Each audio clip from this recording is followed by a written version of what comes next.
ज्योतिरादित्य सिंधिया को लेकर दिग्विजय सिंह ने चौंकाने वाला किया खुलासा। मध्य प्रदेश चुनाव हारने के बाद क्या होगा सिंधिया का, दिग्विजय सिंह ने बता दिया भविष्य।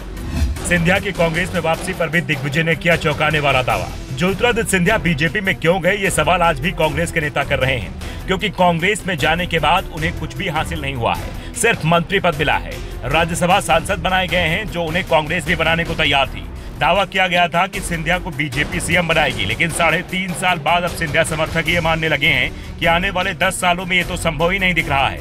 हाँ, कांग्रेस में होते तो जरूर इतने सालों में सिंधिया सीएम बन जाते, अगर सत्ता में कांग्रेस आती, क्योंकि तब तक दिग्विजय सिंह और कमलनाथ दोनों ही इतने उम्रदराज हो जाते कि हाईकमान नए नेता को कमान सौंप देता। इस बीच अब कांग्रेस सांसद दिग्विजय सिंह ने सिंधिया को लेकर कई चौंकाने वाले खुलासे किए हैं। दरअसल इस समय मध्य प्रदेश में विधानसभा चुनाव चल रहे हैं। नामांकन पत्र भरने की प्रक्रिया समाप्त होने वाली है।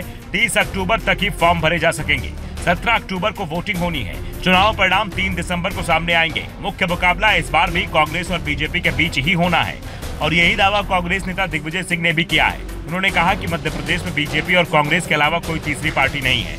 3 पार्टी वही मजबूत दिख रही हैं, जहां उसने बीजेपी और कांग्रेस के बाकी को उम्मीदवार बनाया है, क्योंकि जमीन पर इन दलों का कोई वजूद नहीं है। इसके साथ ही दिग्विजय सिंह ने यहां तक कह दिया कि इस बार के चुनाव में कांग्रेस को प्रदेश में जीत मिलेगी और पूर्ण बहुमत के साथ कमलनाथ के नेतृत्व में कांग्रेस की सरकार बनेगी। दिग्विजय सिंह ने दावा किया कि प्रदेश में कांग्रेस को 130 सीटें मिलेंगी। वैसे 4 महीने पहले कांग्रेस सांसद राहुल गांधी ने मध्य प्रदेश में 150 सीट जीतने का दावा किया था, लेकिन चुनाव करीब आते आते कांग्रेस को भी कड़ी टक्कर का एहसास हो चुका है।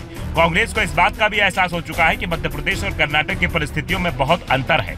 सबसे बड़ा अंतर तो यही है कि कर्नाटक में हिंदी जानने वाले लोगों की संख्या सीमित थी और बीजेपी के अधिकांश नेता हिंदी भाषी राज्य से ही आते हैं, लेकिन मध्य प्रदेश हिंदी भाषी राज्य है, इसलिए यहाँ बीजेपी का आक्रामक चुनाव अभियान से मतदाता प्रभावित भी हो सकता है।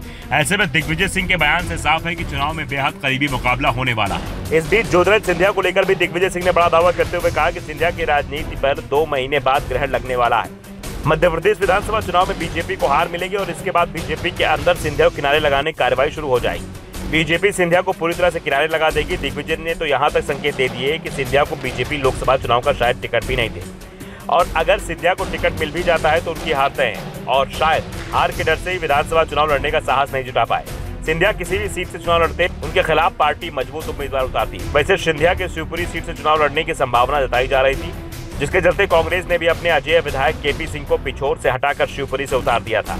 केपी सिंह लगातार 6 बार पिछोर सीट से चुनाव जीत रहे। इसके साथ ही दिग्विजय सिंह ने सिंधिया को लेकर एक और खुलासा कर दिया है। दिग्विजय ने दावा किया कि सिंधिया का जल्दी बीजेपी से मोह भंग हो जाएगा और वो कांग्रेस से वापसी की कोशिश करेंगे, लेकिन सिंधिया की यह कोशिश भी कामयाब होने वाली नहीं है। कांग्रेस ने सिंधिया के लिए अपने दरवाजे पूरी तरह से बंद कर दिए हैं। सिंधिया के समर्थकों को एक बार पार्टी में वापस लेने पर विचार हो सकता है, लेकिन सिंधिया की वापसी संभव नहीं है। Bureau report, the Navdarpan news.